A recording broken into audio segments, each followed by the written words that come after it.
So it's not really a web editing topic, but I said that one of the things we might want to do is remove the white background from this image. So I just thought I'd show you quickly how you could go about that.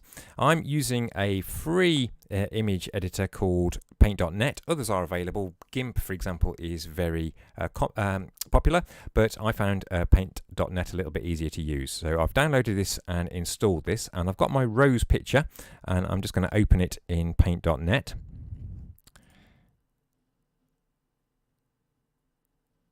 So there it is, and most image manipulation things have a kind of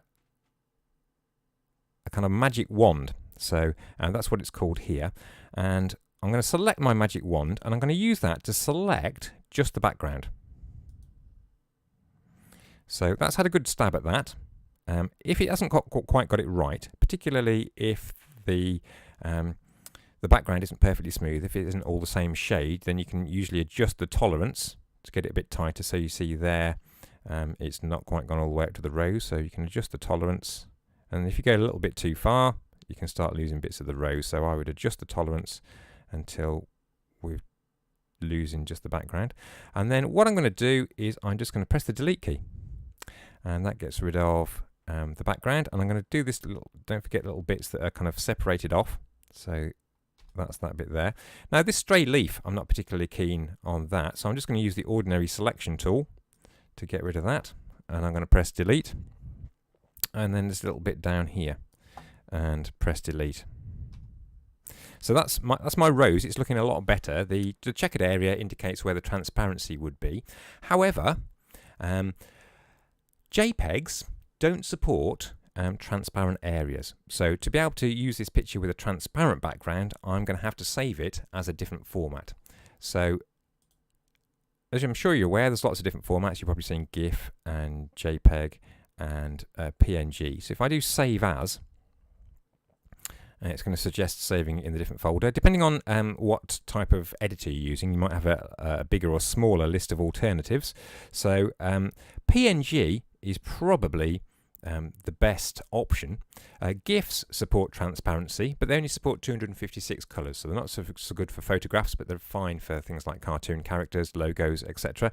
But if you want a photo quality image with some transparency, PNG is the format to go for. Also, PNG, it allows different degrees of transparency, and we'll have a look at that later on in the transparency video. So I'm going to save this as a PNG, and click save, and don't worry too much about that, just click OK.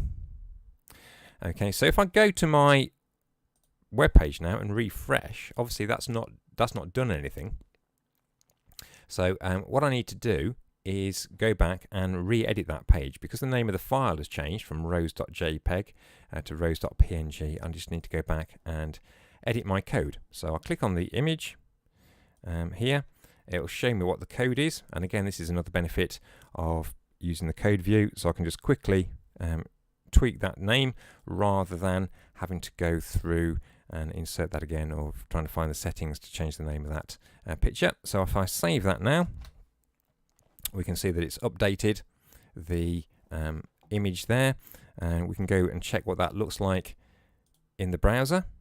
So I've got a nice transparent section, I've got that white bit, and then I can get rid of my rose JPEG. So don't need that anymore.